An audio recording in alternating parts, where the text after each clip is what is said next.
High viewers 2013 2015కి ముందు అనుకుంటా బంగారం బాగా పెరిగింది. బట్ అకస్మాత్తుగా పడిపోతుంది. ఎవరికి అర్థం కాల. అప్పుడు కొంతమంది భయపడి అమ్మేసుకున్నారు. అప్పుడు నాది వచ్చేసి బంగారం మీద అంత శ్రద్ధ పెట్టే అంత ఏజ్ కాదు, అది అంత డబ్బు కూడా లేకపోయినాయి. బట్ ఫ్రెండ్స్తో అన్న, అరే బంగారం రేట్ పెరిగిద్ది కానీ తగ్గదురా, బట్ తగ్గింది అంటే ఏదో రోజు పెరిగిద్దని మాట్లాడుకున్నాం.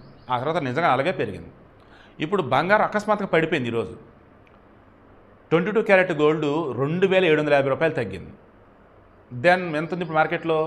90,150 ఉంది 22 క్యారెట్ గోల్డ్ 10 గ్రాములు. కమింగ్ టు 24 క్యారెట్ గోల్డ్ 10 గ్రాములు, ఇది ఏకంగా 3,000 తగ్గింది. మార్కెట్లో ఎంత ఉంది? 98,350, 98,380 ఉంది. సరే, ఒక 10, 20, 50 అటు ఇటు అయినా ఏం కలుగుతులే, నేను జస్ట్ క్లారిటీ ఇస్తున్నాను అంతే. సిల్వర్ కూడా మార్కెట్లో వచ్చేసి 95,000 నుంచి 1,12,000 మధ్య అటు ఇటు ఒక్కొక్క ఏరియాలో ఒక్కొక్కలాగా ఉంది సిల్వర్ వచ్చేసి.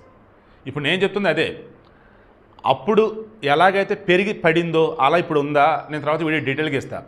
ఈ పెహల్గామ్ టెర్రరిస్ట్ అటాక్స్ ఆ విధిలో నేను బాగా బిజీగా ఉన్నాను. ఓన్లీ ఇప్పుడు ఏంటంటే డే వన్ నుంచి మరలా చెప్పి ఇప్పుడు కూడా చెప్తున్నా, బంగారం ఒక రేటుకి వస్తే అంటే పడిపోయింది కొనుక్కుందాం, కొనుక్కోండి.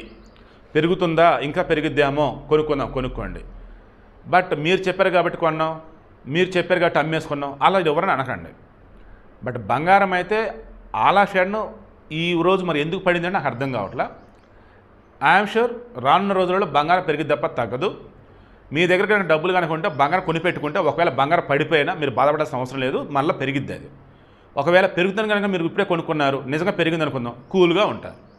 సో మీ దగ్గర డబ్బు కనుక ఉంటే ఒకసారి మార్కెట్లో ఉన్నటువంటి రేట్లు అవి చూసుకొని తగ్గిందా కొనుక్కోండి, పెరుగుతుందంటే అమ్మబాబా ఇంకా పెరుగుద్దామని చెప్పేసి ఆలోచించి అడిగేయండి.